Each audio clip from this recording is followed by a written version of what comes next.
So I got started with a really big one, it gets less and less and less. So we're gonna do soups today. And before I get into the goal and the objective and all that, you guys know Cate to be Cate. And I actually begged to do this module out of all the cooking modules. I was like, I want to do soups, please let me do soups. And the reason that is I think soups is our easiest, least expensive, most nurturing, best way to make a bang. And it so often gets left to the last minute. Everything else is out, the buffet's thought about, the salad bar's thought about, all the entrees are out there, and then we're like, oh my god, what are we going to put out for soup? And it ends up being an afterthought. And really, soup takes time. It needs to be cooked low and slow. There needs to be salt put in there so that the right ingredients melt together, that the ingredients are the right size. And it is our one place that's super, super comfort food to pretty much everybody will serve. Think about that. Think about chicken noodle soup. You know, Mom's made that when we were sick. There's actually scientific proof that there's something in there that actually helps us boost our immune system. But a bowl of soup on a cold day, on any day when you're not feeling so great, it is like a shot of love. You know, so that's why I chose really to do this one, because I think we really can have a lot of impact with it, and really use up as encore or leftovers, and then also make some signature things using all scratch ingredients. So through with my little spiel on that, and I'll get into the objective of the class and all that. Our goal for the class is to assure all staff understand and apply MG soup preparation standards and signature touches to achieve wowsy, fresh, scratch seasonal soups. Fresh, scratch. Two most important words in there. Wowsy is number three. You know, canned soups, we'll get into that a little bit as we go through. How many of you use canned soups in your account? Tomato is the only approved one. Campbell's tomato soup is the only one that gets the re-stamp of approval on that.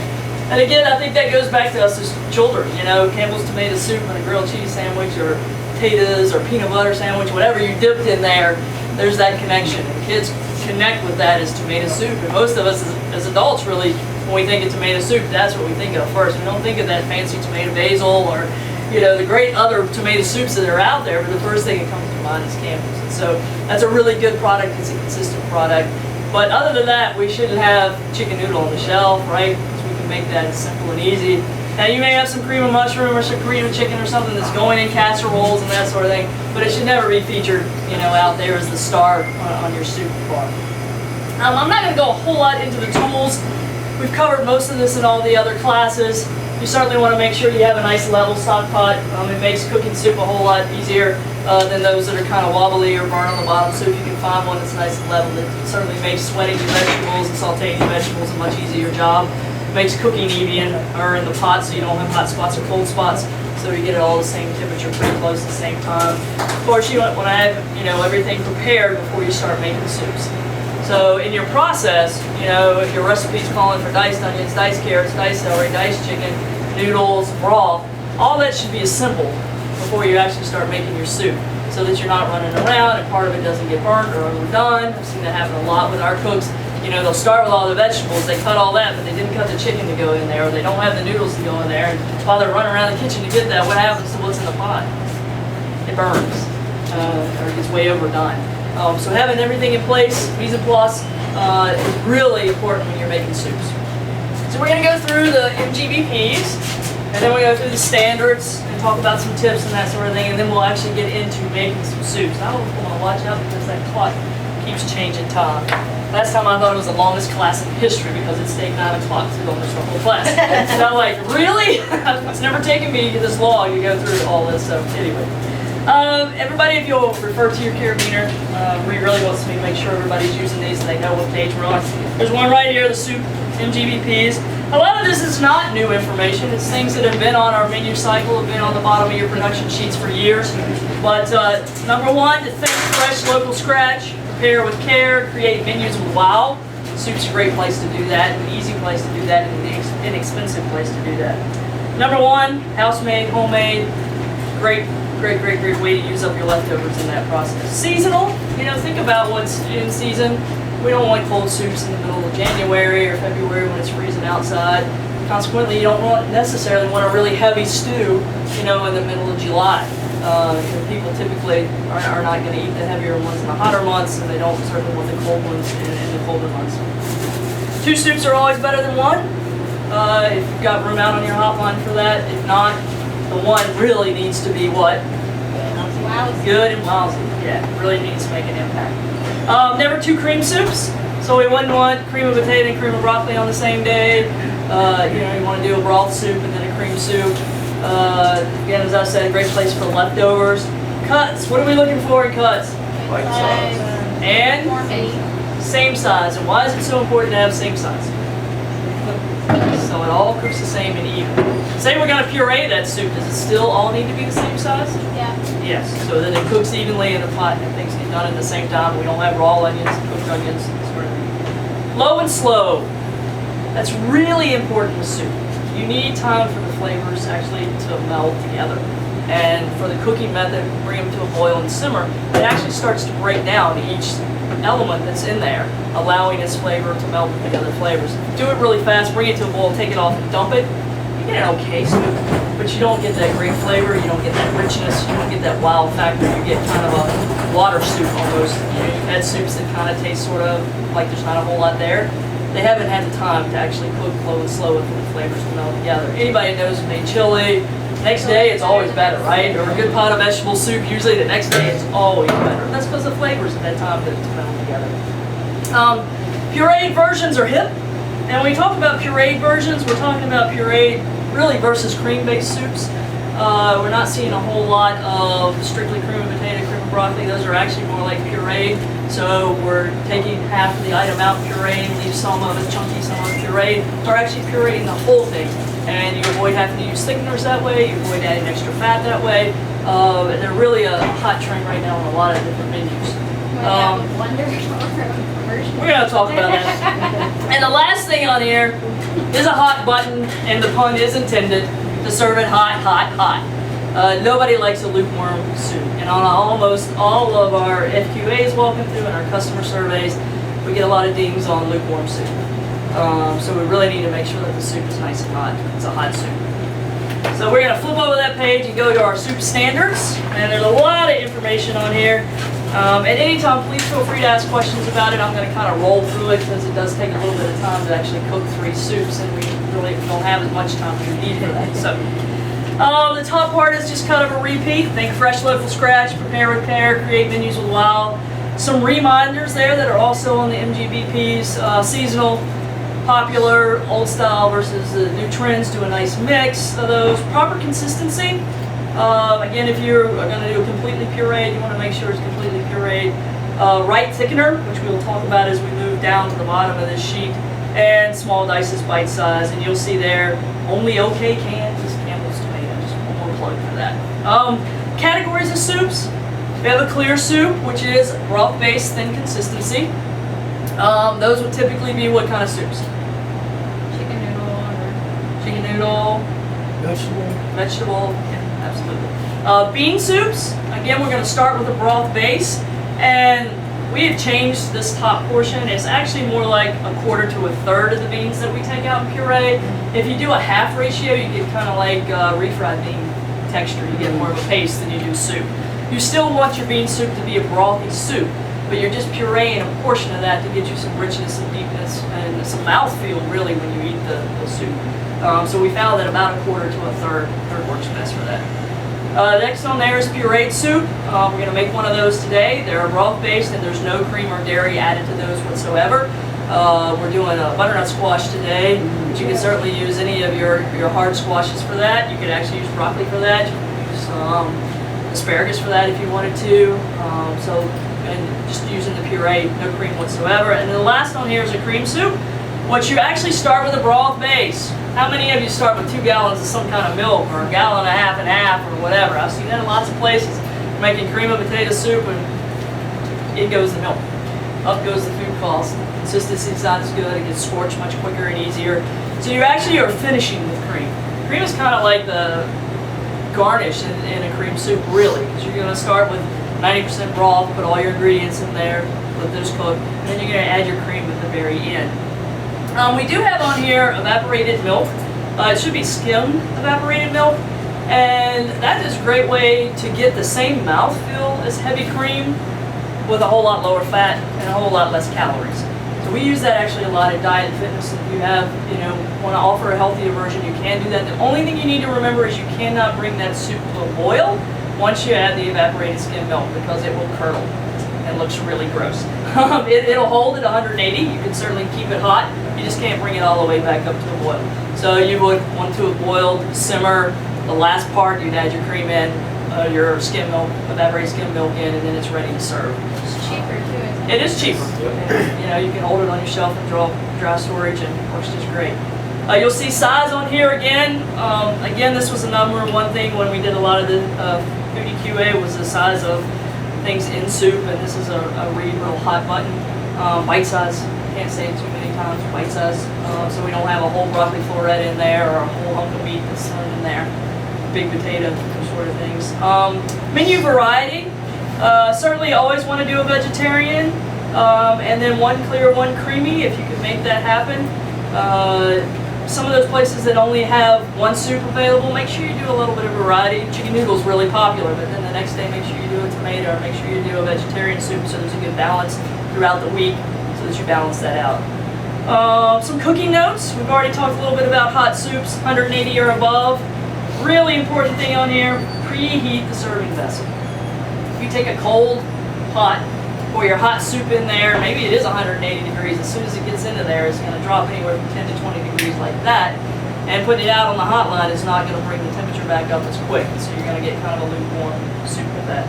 Cold soups, again, 41 or below, and you want to pre-chill your serving vessel with that too. You don't want to put a chilled soup in a lukewarm bowl or a warm bowl that just came out of the dishwasher. Then you got this great fresh blueberry soup, and it tastes like not so great because it's hot. If you can actually keep your serving vessels as you go through the line, kind of batch set those out, keep them in your walk-in refrigerator, and put so many cups out at a time. That's a good way to handle it, with buffets versus single service. Short strand noodles. How many of you have had chicken noodle soup with a spaghetti noodle that long?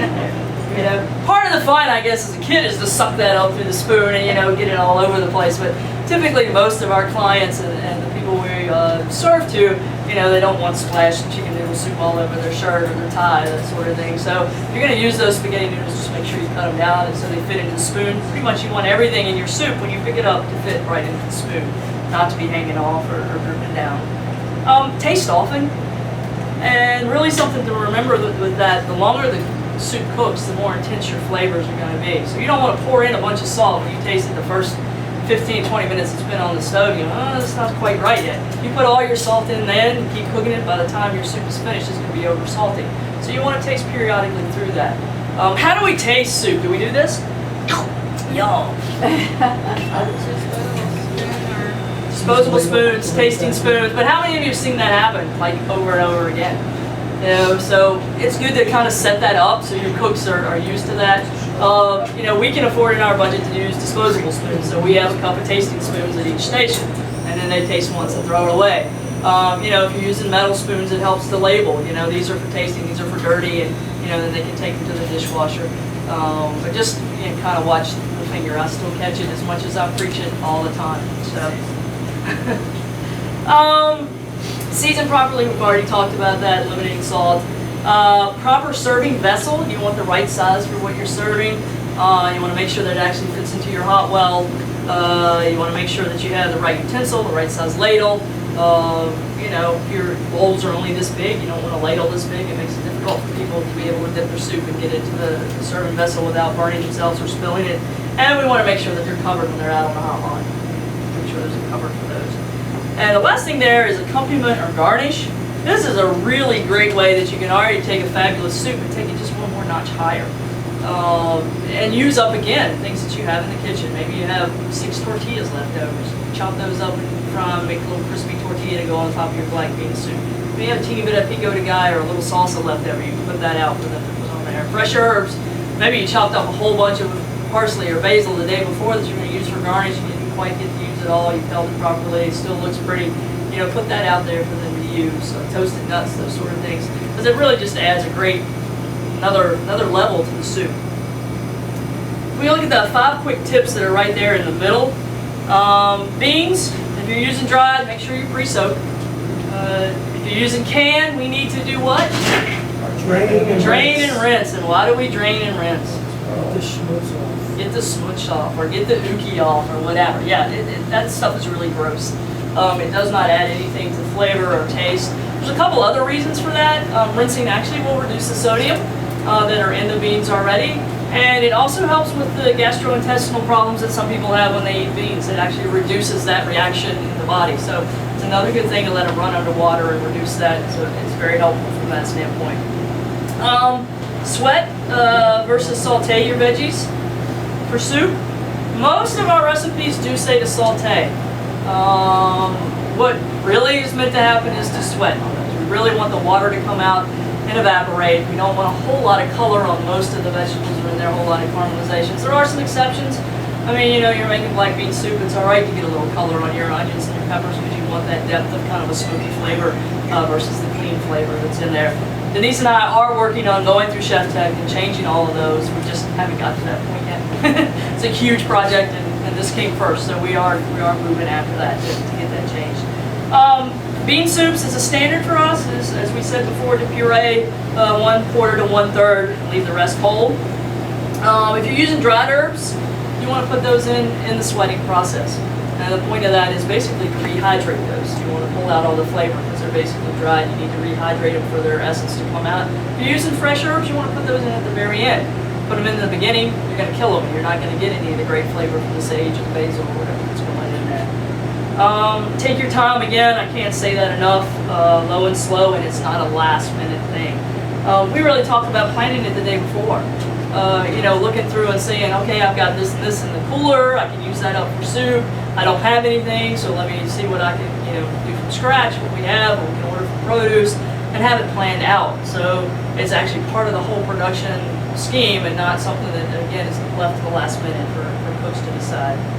Veggie stock, I have to give a huge plug here for this. Making your own. Again, it's a great way to use up everything in the account versus throwing it in the trash. It reduces the waste. It's one of those things that's, you know, part of us living sustainably and being good stewards of our environment. It's also a great money saver. I mean, you can make tons and tons and tons of veggie stock for what you can buy just a case of the base store. You're saving your scraps. We keep a great big bin in our walk-in, and everybody has a little trash bin on their station. They put their scraps in there, and then they dump it in there, and then we make it within 3 to 5 days. 5 days is the absolute max that you can save on that because the stuff starts to break down. And you know, stock is not meant for rotten veggies; it's just meant for the pieces that you wouldn't put out on the buffet. So you can put celery with their leaves in there, carrot ends, the peels off of carrots, onions with their skins, any of the tips off your zucchini, squash. You can put mushrooms in the stems. Stems are an awesome way to get a lot of really good flavor, especially, you know, you're doing those portobellos. Excuse me. That's a great way.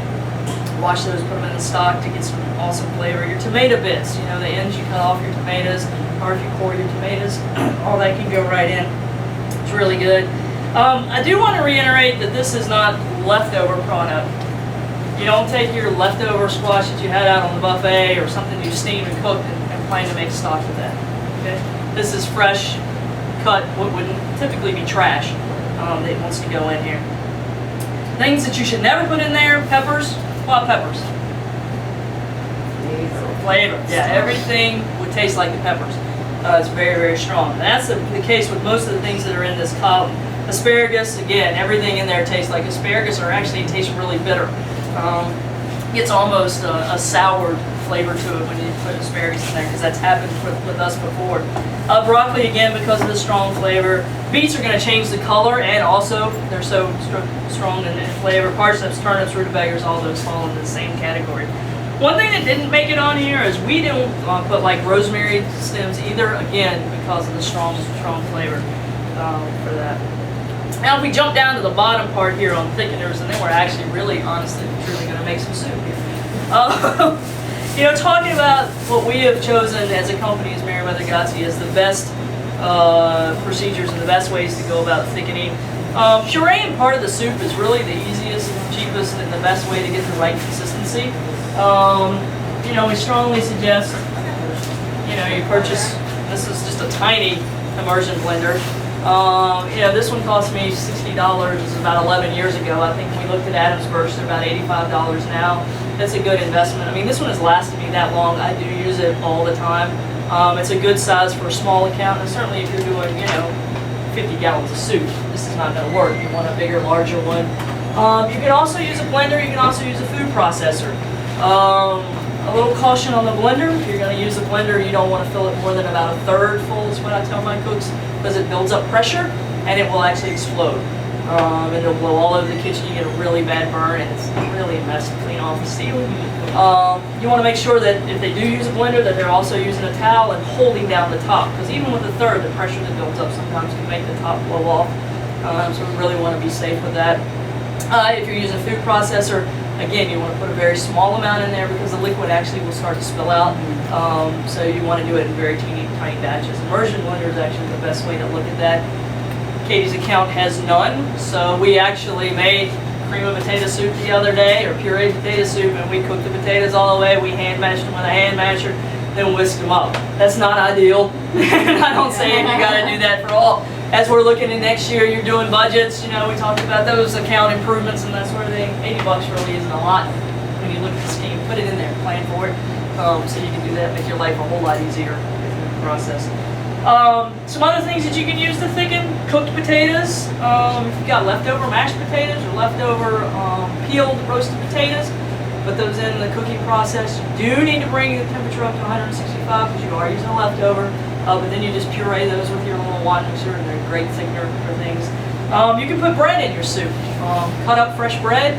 It'll actually disintegrate down into the soup and actually give you kind of a nice, in particular for stews, it's really great because it gives you a really meaty bite to those. You do want to make sure you label those appropriately so anybody gluten-free knows, allergy-wise, we've got some wheat in here. Properly handled roux. What does that mean? So that the flour is all cooked? Is Yes. that what we're talking about? That's what we're talking about, so that the flour is all cooked. Yeah. Not a last minute quickie we actually make on top of the stove, because then you get a pasty taste in your mouth. All of our recipes pretty much go through making the roux actually in the pot process. We sweat our vegetables first in the fat that is part of the roux, then we add the flour, we let that cook so that those all cook and meld together, and then we actually start adding our stock and the rest of the items to that. And all the recipes in Chef Tech are lined out that way. Rarely do we want to do cook a roux on the stove and add it last minute to the soup because it doesn't have time to cook out and get the right flavor. And I really hate to say this, but I have to say this. Cream-based soup mix that you can buy in a bag is still approved for some of our accounts that don't have chefs and cooks there. It is a good method if you need to make a quick cream soup and you don't have the proper techniques and the proper people there to use that. But it pains me really hard to say that because there's not a single food item in there except non-fat dried milk. One thing, it is like the last ingredient. So. Gluten-free, there's all different options. We put tapioca flour on here because it's, number one, an easier one to find, but maybe you haven't found tapioca flour and you have tapioca in your account. Just regular tapioca, you make tapioca pudding. Put it in your food processor or your blender, grind it up until it's a powdered form. You don't want to put it in there in its whole form because nobody wants fish eyes in their cream of broccoli soup. It's a little freaky, but you puree it up, put it in, thicken it. You do want to add a little bit at a time with that because it does thicken very quick. It'll get very gelatinous really quick with that. So it's a trial and error. I wish I had a formula I could tell you, but each soup's a little bit different as we played with it. You can use potato starch for the same thing. You can use a rice flour, and if you use rice flour, you can do the whole process just like you would regular flour, sweating your vegetables and adding it in. That process works really well. Last but not least, we have the cornstarch method on here, but just making sure that you make a proper slurry. You do want to make sure that you're adding cold liquid to your cornstarch, making sure that that's all dissolved before you then add it into your soup. The molecular structure actually of cornstarch does not work good. If you pour cornstarch into hot liquid, you get a lot of lumps and you have to really beat like crazy or put it in a blender or something.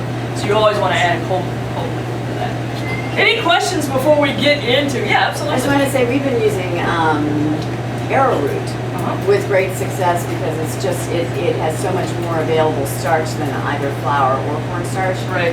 It's just amazing. You need so little of it. treat it just like the cornstarch, and it's gluten free. So it's a really nice. Yeah, it's a great option. Option Yeah. if you can. Yeah, if you can get do it it. through Metro. Yeah, a lot of our people don't have that option to order from there, but you can get it at the grocery store. It's not that expensive if you want to use it. What about leftover rice? You can use leftover rice, absolutely. You know, as long as it's been held properly, cooled down properly. Again, you're gonna have to make sure that soup gets up to 165 degrees when you put it in there and puree it up. But yeah, you can certainly do that to make those. So we're actually gonna make some soup. Yeah. We're gonna start with the chicken noodle. There are some recipes here. I think there's black bean, there's the vegetable, and it doesn't look like there's any more chicken noodle here, is it? Yeah, there's a few that you guys can share. These are pretty basic recipes out of Chef Day. You know, in the first class I had a lot of people say, well, couldn't you do this, couldn't you do that? Absolutely. You can take these things 100 different places, but you know, Ree, in doing this class, she said, I really want you to show them how easy this is with very simple, basic ingredients so that pretty much anybody in any account can take this recipe and make a nice soup that we would be proud to have out front. So that's why we're starting with kind of really super basics. So when I actually turn the heat on, I'll turn it back on. I gotta do some chopping first, so thank you. So we got some leftover onions, we got some leftover carrots, we got some leftover peppers.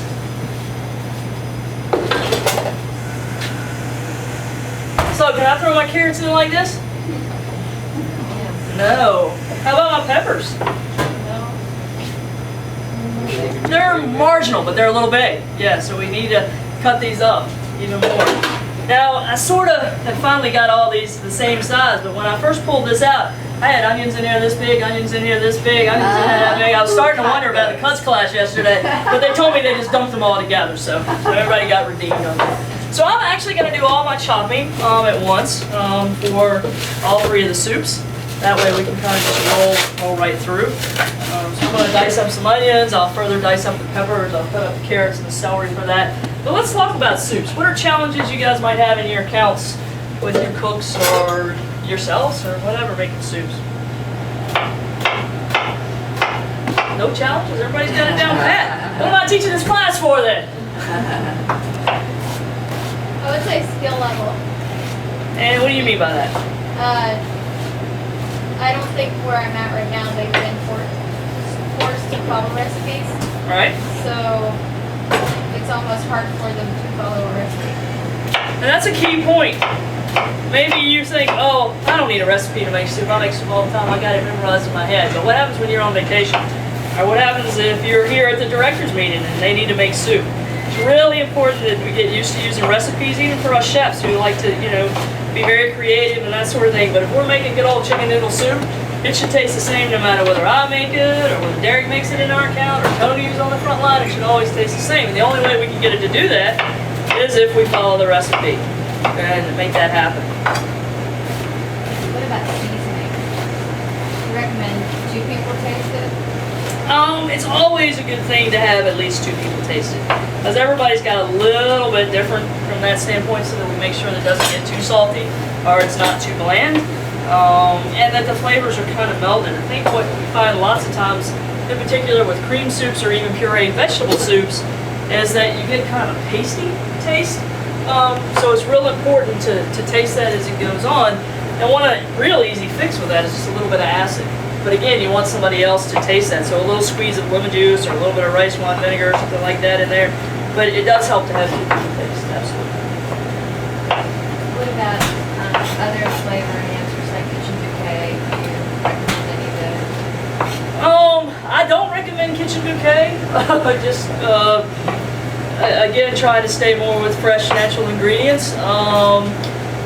You know, there's a gazillion different, you know, Cajun seasoning, different things like that, depending on the type of soup that you're using, that are blends of spices that certainly can be added in there. You know, to me, kitchen bouquet is kind of cheap. Well, but I think it's almost more from a color, because sometimes beef stew can look kind of gray. That's true, depending on whether you're using homemade beef stock or whether you're using, it shouldn't be gray if you're actually, you know, browning the meat in the pan. You've got caramelization from that. You should get a nice color from it. I guess as a splash to add color, you could absolutely, you know, do that. I would probably do a splash of Worcestershire instead, if I needed that. Other questions, comments? We have the situation at Sidwell where we've got to have about half of the soup ready for the first lunch and then another half for the middle because of the volume. Right. And also we don't want, in many cases, we want what we've added in last. Perhaps we put in a minestrone, zucchini last, basil last, and then we want it going out fresh. So one of the challenges I have with our soup maker is to remember to do that at that point, you know, separate half that soup away and then drop those in at the last minute, cutting them properly so that they cook a la minute, you know, Yeah, all at the same time. so that it Yeah. just doesn't get overcooked.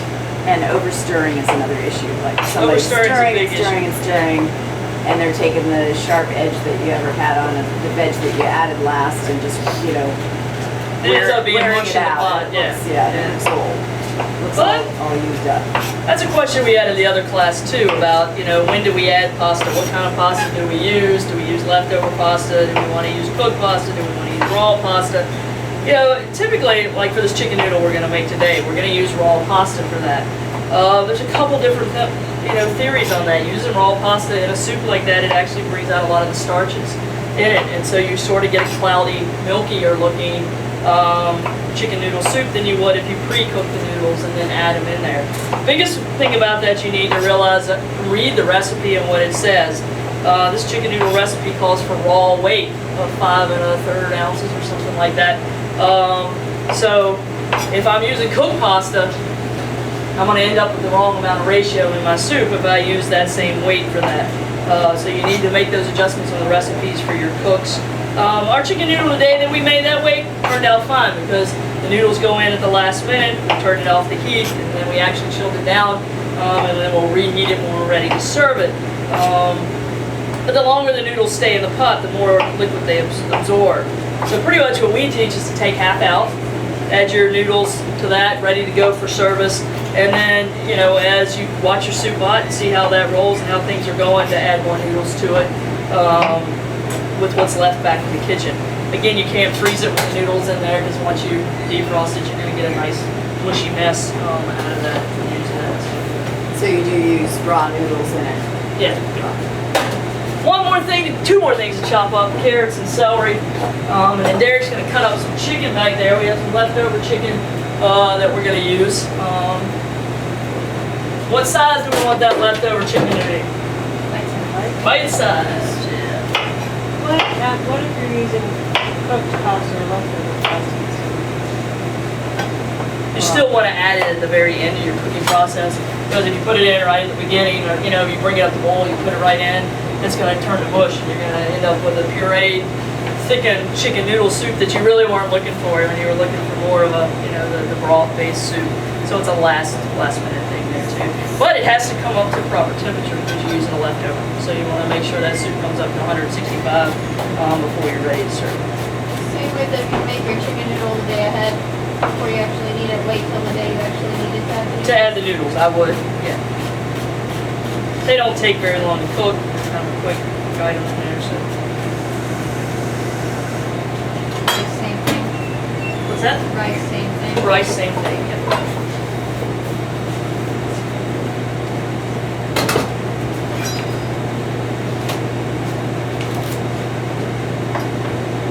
What are some of the favorite soups at y'all's accounts? I always like to hear what recipes people got going and rolling. Tortilla soup? Yeah. We've used, that's Miriam's tortilla soup recipe. We did that this week. We love that. What else? I know that's not the only one. Southwest black bean is a favorite. Chicken noodle soup. Chicken noodle soup, always a favorite, yep. Egg drop soup. Egg drop soup. Italian wedding, Cool. real good. Corn chowder. Corn chowder. Yeah. We actually sell a lot of Malta County. Do you really? That's awesome. I wouldn't have expected that, but that's pretty cool. Alright, so I'm done chopping some more. You also go ahead and drain those beans for me. That would be awesome. There was a colander back there. somewhere that Marta had. Might be around the same, but. Hey, what? They had evergreen, the black beans and bushes brand. So they got that. Oh, okay, that's fine. Sorry, whatever you got. So we're gonna pull our pot up here on the front, Oh, okay. and then we gotta crank this all the way up to high heat right now. Let's start with our chicken noodle soup. No. And why not? Low and slow. Low and slow. What are we gonna do with our veggies? We're gonna sweat them.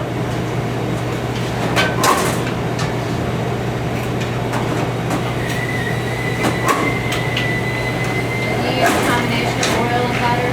I'm using just straight butter in here, but yes, you could use a combination. We're not gonna get this so hot that we have to worry about the smoke. But yes, you can use a combination. Anybody that has margarine can use margarine instead of butter.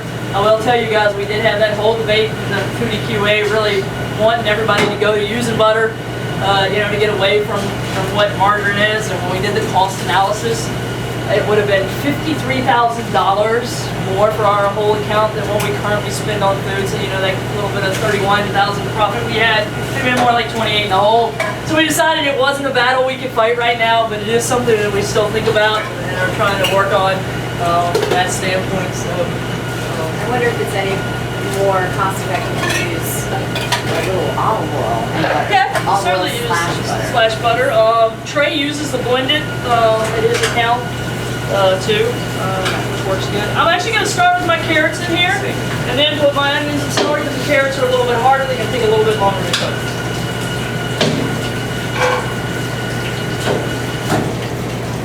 So what am I doing? Why am I measuring? Even the rest? Following the recipe.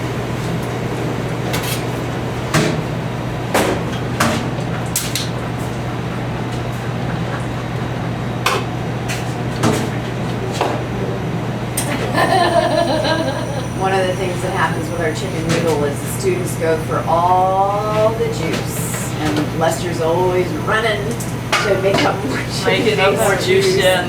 going out there filling it up Well, again. that's crazy, because I'd always go for the noodles. Yeah, Yeah. it's funny. Perfect. That's what I would think.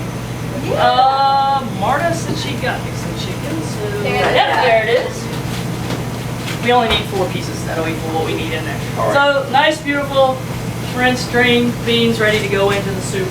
We'll do those in just a minute. A little talk on here. The black bean soup does actually call for garlic. Whether you want to use the chopped or whether you want to use the fresh, a little bit of difference about when you add it in there. If you're going to use the fresh that you get peeled and clean from produce that you cut yourself in the Robo-Coop, I think it has a much better flavor than this already chopped and processed. It also is much better for you nutritionally because once the garlic is cut, it's got a tremendous amount of antioxidants in it, but once it's cut, all that starts to deteriorate, and anytime it's processed like this, it's completely gone. So you're really just getting the flavor, you're not getting those vitamin C and the other boosters that come out of garlic. But if you're going to use the raw, you're going to put it in after you put in your celery and onions and your carrots. You're going to put it in at the very last, and you do want to keep stirring while that's in and keep your eye on that because you don't want it to burn. If you're going to use this, I actually put it in a little bit further. I actually put this in once I put my chicken stock or my vegetable stock in there because this burns in a heartbeat. And if this burns, it almost makes your soup taste sour. It almost tastes rotten instead of good. Yes. Now, do you prefer, if you're getting it that way, the water, Be drained cut off. the water or oil? Well, from a health standpoint, as far as the health department is concerned, water is better. Oil will actually make it go rancid faster. So typically, if you look at all the statistics on this, 3 days is all that you should have this open and it needs to be used before it starts to go rancid, even in the water. In oil, you got 24 hours, technically. So I always go for the fresh, it's cheaper anyway. These are pretty expensive, so. But it's what we have here today, no?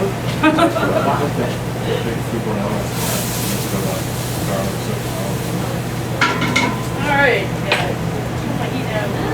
Go ahead, onions, celery in there. I know, right?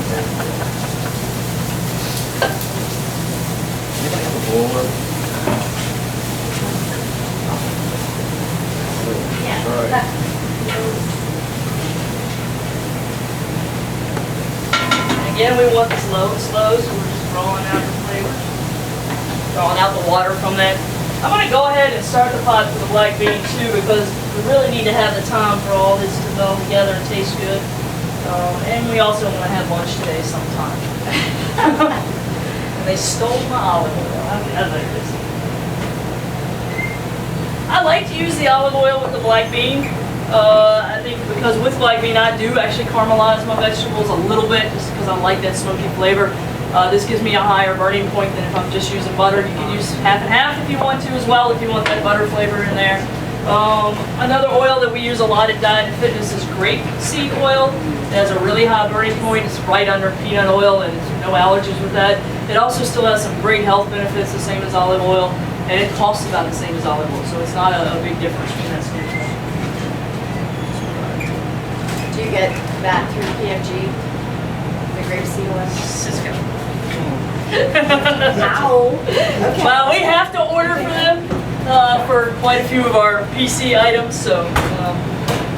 All right, who wants to tell me what goes in this black bean soup? How much onion do I need? 1 1/3 cups.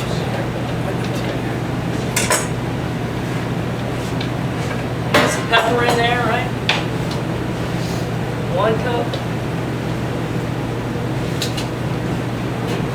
How many gallons are you making? I'm making 1 gallon of each one of these, and we already made 1 gallon of each one. So. See, it was worth the drive. What's that? I said I'm too stupid. I would do my first thing and then pour it in. My second thing and pour it in. I never measure it. Oh, well then cool. I feel like you've learned something today, right? You have to be able to add. You have to be able to add. I think I can handle He's that. our math IT guy. I think he can handle that hands down. I don't think we have to worry about that. I'm still not getting over the heated pants from yesterday. Oh, cool. Yeah. It's like crazy in my life. Alright, so we might as well get them all rolling at once, right? Yeah, man. Complicate see how well my brain works here, see how fast I can get it going. Really the point of that is so that they have time to cook and they have time for the flavors to melt. In really 2 hours to do 3 soups, that's kind of crazy. You wouldn't want to do that if you're going to serve them out. You want to have more like a 4-hour window to make your soup so that they have a good time, for them to cook properly, for the flavors to meld together, because they're only going to get better and more richer as this time goes on. But cooking on TV. Cooking on TV, I had a sous chef that already had this done for me, and it would be back in the back walk-in, and I'd just be pulling it out and say, see, look how beautiful this is. I get that. But you wouldn't learn as much that way.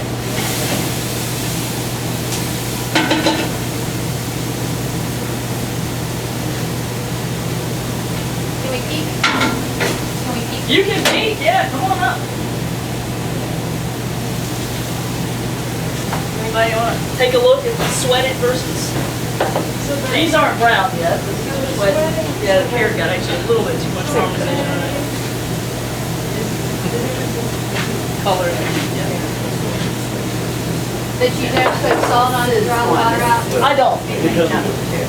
So that I can add that later, more from a taste standpoint and from a sodium content. You can put salt on there, just be really careful with that. I mean, that's a great point. Salt will draw the water out faster, but then you really need to taste as you go along, make your soup so it doesn't get too. Okay, what about putting lids on them as they're sweating down? Yeah, absolutely. That's another great way. It makes it faster because it steams it basically. How do you tell when they're sweating? They'll start to be translucent and they'll be soft.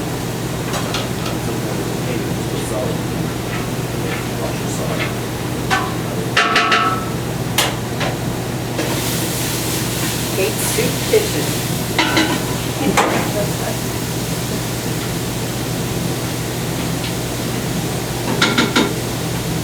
Alright. Our chicken's ready for a little chicken stock. Again, you can make this from scratch, preferable, but you can certainly use the basis that we have as well, mix it up in the hot water.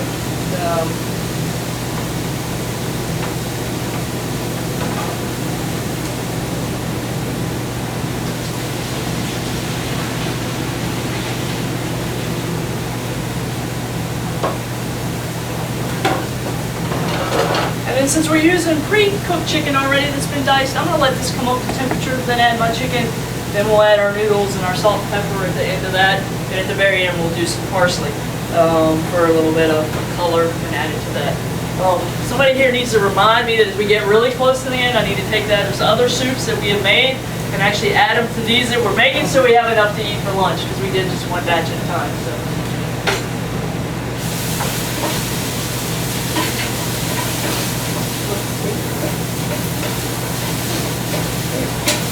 Alright, so you can see this getting a whole lot more color on it. And that's going to give us a smokier taste in our bean soup, and that's what we want. We just throw beans in and just kind of sweat the vegetables. It's going to be a little flat with that. This one, sweating, for anybody that didn't come up. See, it's starting to get softer. It's starting to change colors, but it's not getting brown on the edge.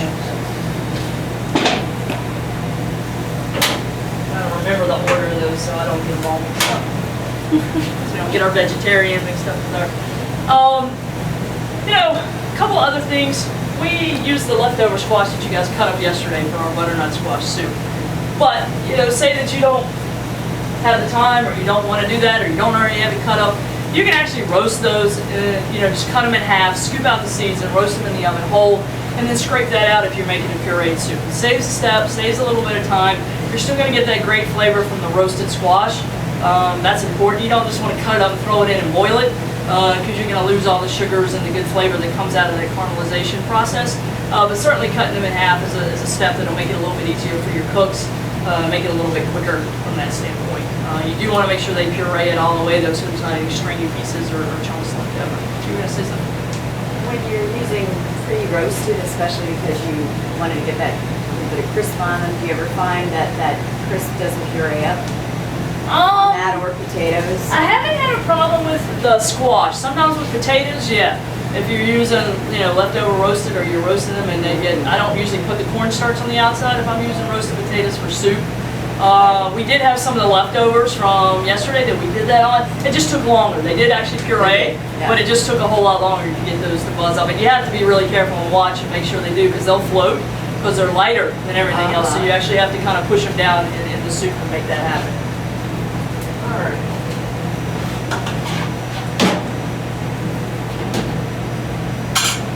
So one of the things we talked about in the other class too is that with Meriwether Gotzi recipes, again, something that Denise and I are slowly working through, and we didn't really find this out so much until we started working in Diet and Fitness, is none of our recipes allow for shrinkage. So when you cook anything, whether you're cooking vegetables or you're cooking a protein, there is shrinkage that occurs. So you need to think about that again when you're using a cooked versus a raw product. The only way we really found out about it is we have to do exact half-cup servings. We had a recipe that calls for 48. We made exactly the recipe, and we only ended up with 36 or 40 servings. And that's because there wasn't an allowance in there for the 1 ounce of shrinkage for proteins. And vegetables vary. You get anywhere from your harder vegetables, it's about 1 ounce. So if you need 6 ounces, you need to start with 7 ounces. For things with a little bit more water, like zucchini and mushrooms, it's almost 2 to 3 ounces on that. So you kind of need to play with that a little bit. So if you're looking for exact servings, that's something to look out and watch for. And we are, like I said, going through those again as we test some and incorporate more of those into Diet Fitness Center to make those changes on there. We haven't denoted that yet. We're going to try to figure that out. I guess when all I have to do is Chef Tech, that'll be when that happens, but I don't know when that'll happen. That explains a lot. It explains a lot, yeah. All right, we're gonna add our veggie stock to both of these.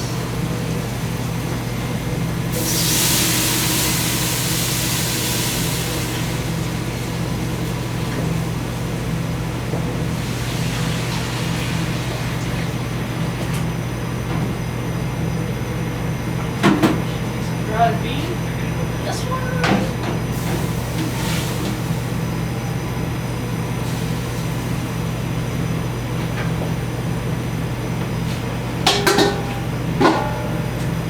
Go ahead and add our chicken or our chicken noodle.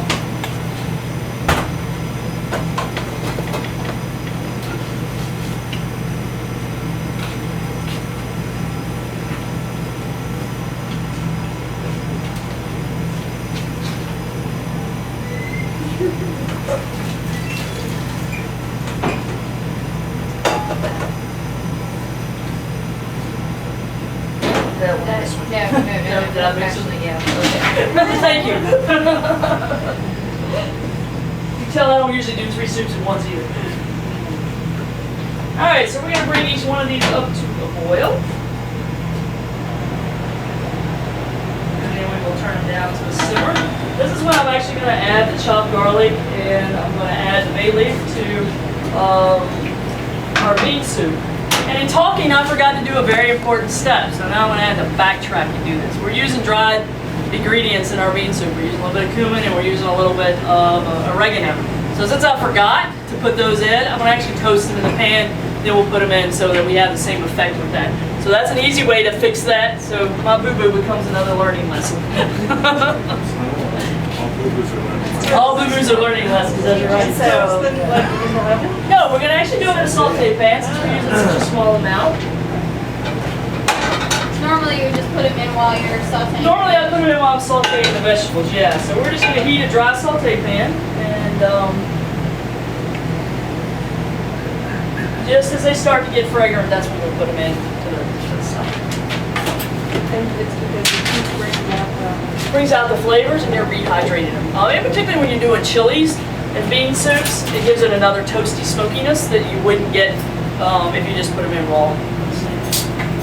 You want to make sure the pan is hot, which it is actually already.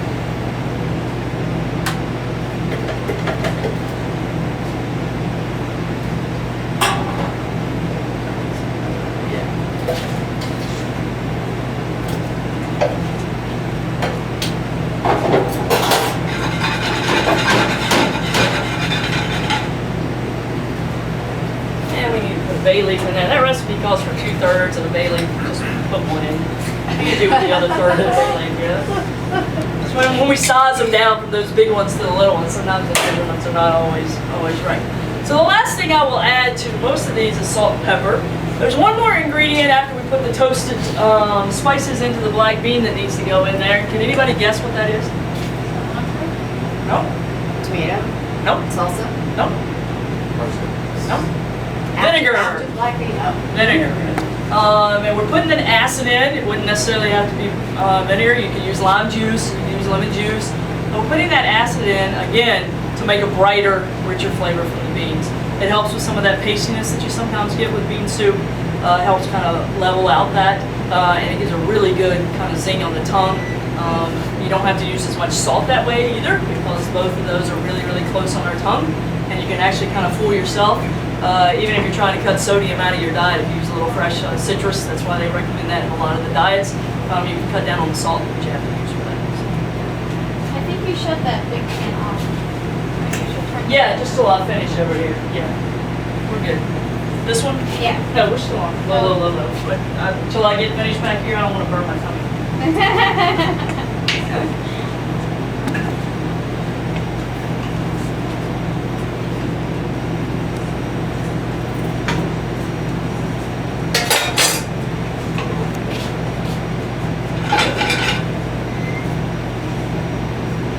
Alright, so you can start smelling what that smells like. We're gonna let it go just a teeny bit more, but not much. But you can see it really brings the fragrance out of that and the toastiness out.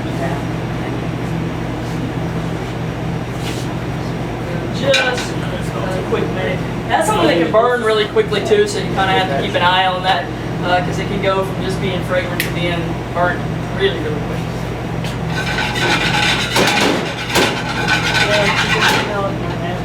Kind of like the old Jiffy Pop popcorn, you know.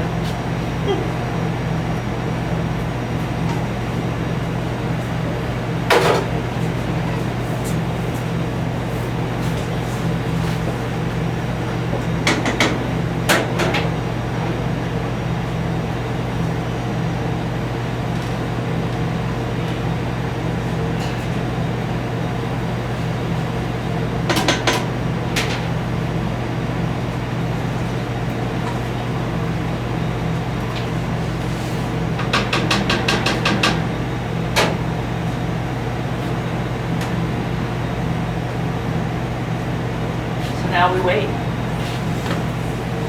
So again, when we talk about soups, you know, I've got a lot of questions in the other class about how do you keep a cream soup from scorching, you know, how do you hold that, how do you cook that.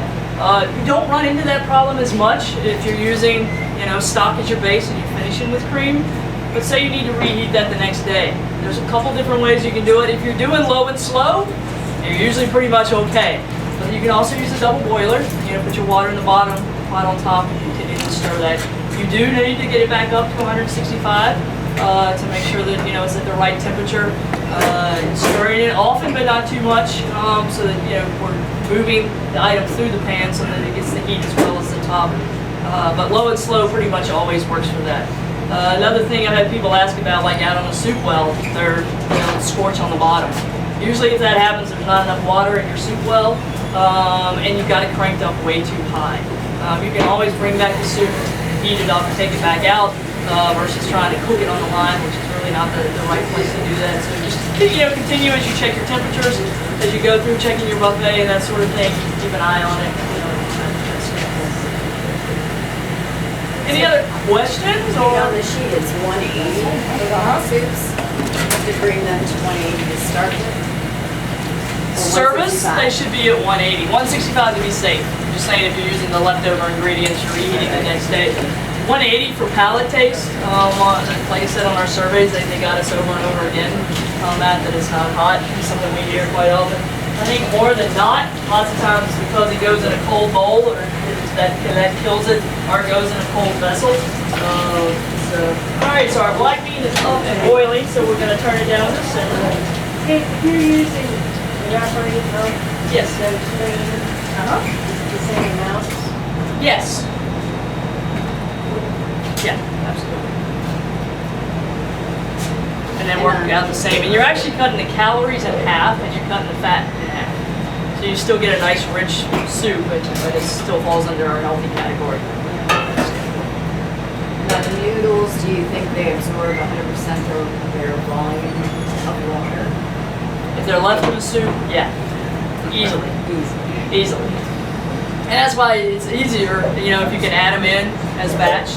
You cook the noodles separate. You had to start with so much soup out there with noodles in it, and then take the rest of the soup out there. And then hopefully he won't run out of broth that way either. He, splits them up. Sometimes that's not possible. I mean, sometimes you're feeding all 200 people and you got 20 minutes to get them through. The soup's not going to last long enough for that to be an issue. If it's made right. If you're making it the day before, again, make everything except the noodles. Cook your noodles separate and then add them in the last bit if you have to do that. So that they don't. Rice is the same way. Rice will soak it all up very, very quickly. So you want to kind of watch that ratio too. All right, our chicken is boiling. So somewhere around here I have some pasta. There we go. These have been pre-weighed out. Dump those right in.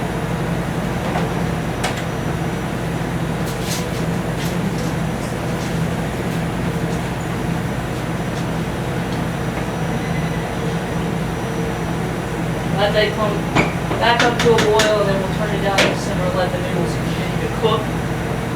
We're almost at a boil in our pureed soup here, and then we'll drop it down and let it simmer. Another thing to remember that I've seen lots of times, we put what in the black bean soup that has to come out before we serve it? The bay leaf. Yeah, you don't really want to puree that up in the half that you pull out, or third or quarter that you pull out. You want to make sure that you take that out before you do that, or that you don't get it in there. Certainly you don't even want that to sit in it overnight because it'll make it strong and make it bitter tasting soup. So you want to make sure you take that out. And then we're looking for that because it often gets missed when cooks dip up the soup. They're in a hurry, they put it out there, they miss that portion. They can be dangerous. My husband got one in the back of his throat at a party. At a party. And just, suddenly he wasn't around. And I went I went out the front door because it was like, where did he suddenly go? And he went outside to try to get it out of the back, which he did. Wow. But he scared the daylights out of me. All right, so what am I doing now? Why am I doing that? Do I want to add a bunch of salt right now? Who else wants to taste? Because we want how many people? Yeah. Have any volunteers? Anybody else? The butternut's nowhere near ready yet to taste for me. Okay. You guys are afraid of my soup over there? I'll have you cooking, I'll eat it. Like me. Okay, question. If serving bean soup, what did you feel about having a plain bean soup or bean or pea? And because like we're used to serving it some with ham or pork. So what if you had two soups in one? You had two bean soups out, one with and one without. I think it's a little boring from a menu standpoint, just because it's kind of beans and beans. That's my personal opinion on that. I would not do, that as my vegetarian. If I wanted to have the nice meat product in my bean, which is a great addition to that, I would make that kind of my feature, and then I would do a lighter vegetarian soup from that standpoint. Unless, if you have to go, that's your only protein for your vegetarians, then I'd switch and do the bean soup and then do something else as my meat soup. Leave it out. But I wouldn't run two bean soups side by side. Anybody else have an opinion on that? What do you think? No? Yeah. So what do we think? Does chicken noodle need anything else added to it? I think we'll need a little salt. At the end? Okay. What about pepper? For my account, I would say Yeah, no. but in general, it needs a little pepper on it. What about the black bean soup? I don't think it needs any salt. Yeah, I don't think it needs any either. I didn't think the chicken noodle did either, but I'm way less salty than more salty. So.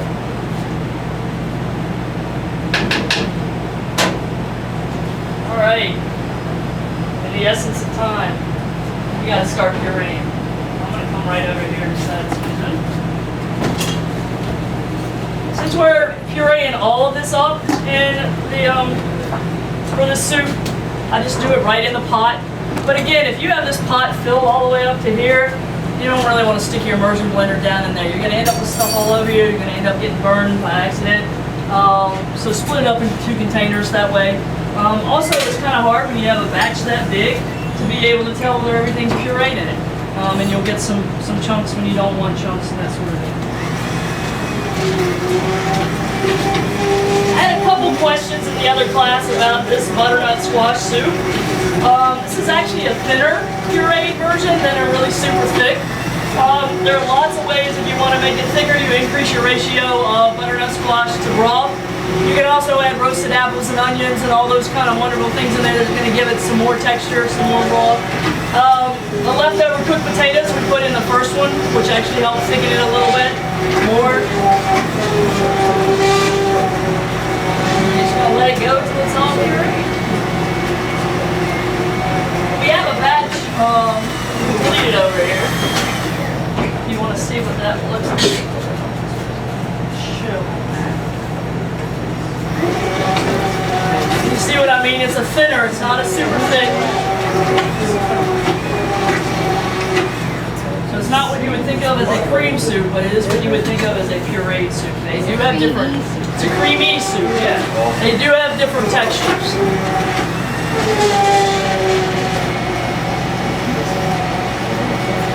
This one's a little hard to do with a masher, so I wouldn't do it. You're gonna have to go to the gym on the day to do that. That's right. So that one's got potato in it. Yeah. Smells great. So what would be some great accompaniments to go on our butternut squash soup? Some things we could put out for people to use. What would you do flavor-wise? Brown sugar. You could use sugar if you want a sweet and savory combo going on. What else?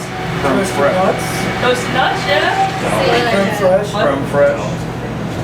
Cream, or you could put yogurt out there with it. You could put sour cream out there.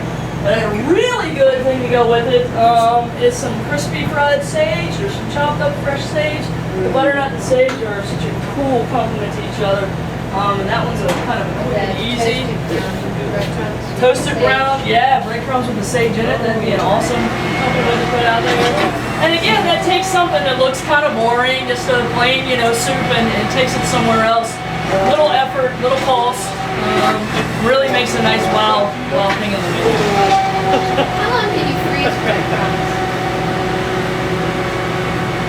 pretty much indefinitely if they don't get freezer burn on them. You know, typically I'd say 6 months. That's kind of the rule of thumb I put on most things. But as long as they're not getting freezer burn, they'll last pretty much So you indefinitely. get them in a Ziploc bag, flat. Yeah, flat. And again, with that, you don't want to overcrowd the bag because that happens a lot too. People really stuff it. You want it kind of a thin layer. That way, it all stays frozen at the same, even if your freezer is cycling through. Do you see any advantage to what it is, sealers? There's a lot of advantage in it, and particularly for home use. We run into problem in accounts from health inspectors because it can be considered a sous vide product because you're doing that, and you need a whole HACCP plan to be able to do sous vide from the back of the door all the way through to front of service.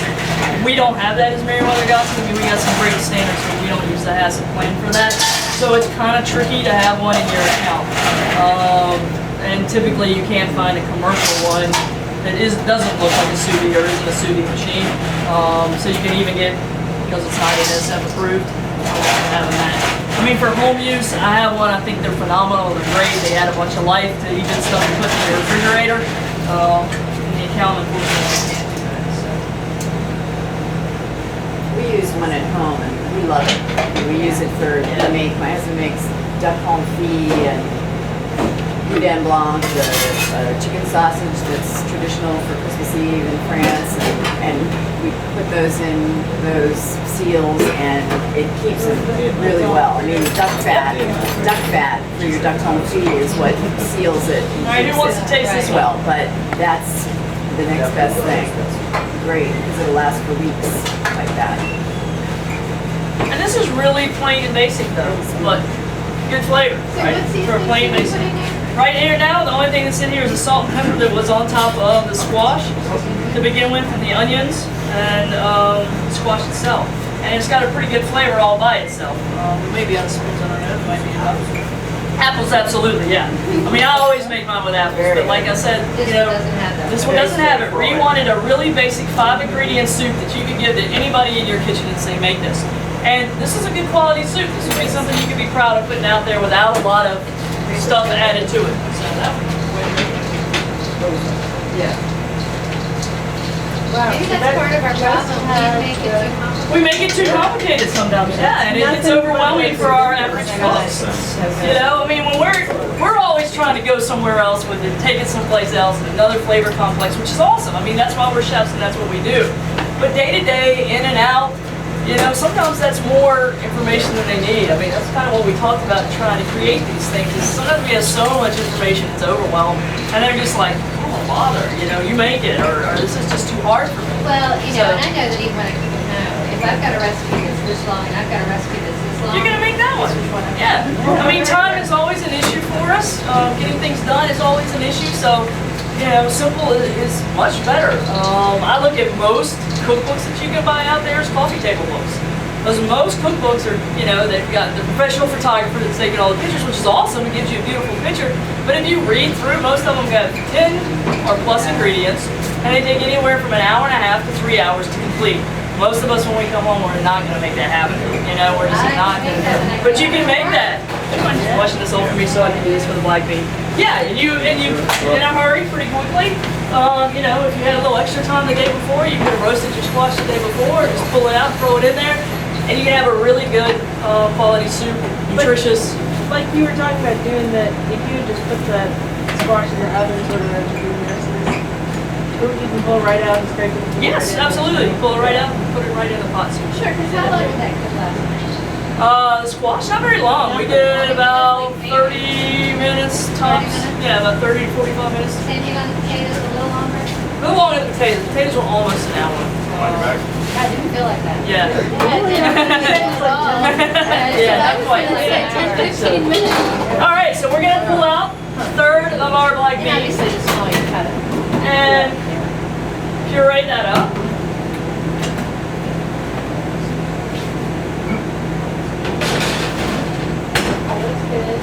Oh, you're fine. Bailey? Yep, I'm looking for it right now. Ah, there she is.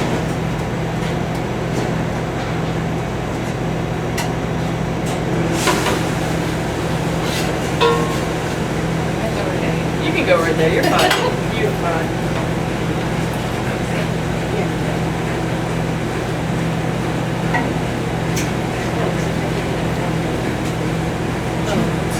I messed you up.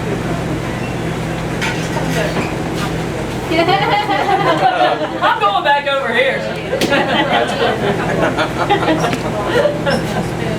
So, Try to figure out where to go. you just dip out a certain quantity, you don't have to take more beans or not, or. Now, you want to try to have an even ratio. You know, if you just pull out all beans, it's not going to puree out very well for you. So you want to try to have an even balance, but you don't have to like be scientific about that. You know, if you find out I'm pureeing it, it's too pasty, just pull a little more liquid off the top and it's too good. This is probably one of the easier things you'll do.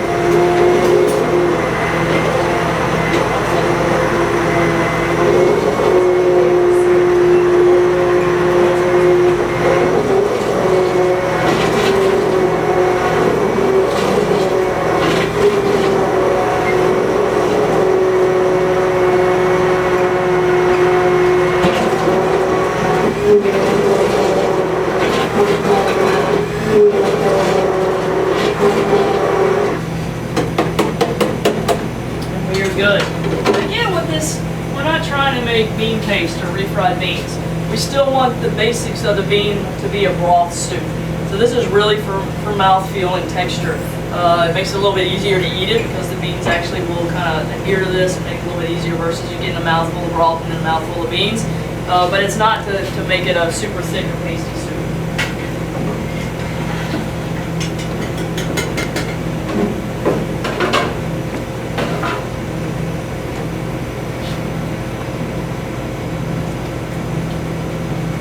If you wanted to thicken that soup, would you take out more to puree it, or? Yeah, you would more beans. I mean, you would puree the whole thing if you wanted super thin, and then just add a little bit of vegetable stock to thin from there. If you want a thick bean soup, yeah. So, could you do it again, like if you said it was like just a little bit thicker? Could you take? Yeah, I can take more beans out of here and puree more. But this is really kind of what we're looking for. We're not looking for super thick. We still want it to be a broth soup. So it's Yeah. That's how you want it? yeah, that's how I want it. That was. I just want to smell it when we fry it. Questions? Don't forget to eat up the rest of the soup. Yeah, so I'll remember to do that. Something that'll be easy for you to take back and use to teach? You think it's a good tool to teach? What about with that bean soup, if you use a cornstarch slurry to get the beans suspended? You can do that if you wanted to. Just for presentation purposes. For presentation, if you want to, They're not all something thicker. hot. Yeah, absolutely. If you're doing, a single serve, yeah. That's typically when we would do that if we're doing plated. I don't usually do that out on the buffet. Because it continues with that cornstarch to thicken as it sits in the heat. And you end up with paste. You actually have to bring to a boil in order to use cornstarch, right? Yes, yes. What do we think, guys? Good? Yeah? Yeah. Yeah, thanks. Easy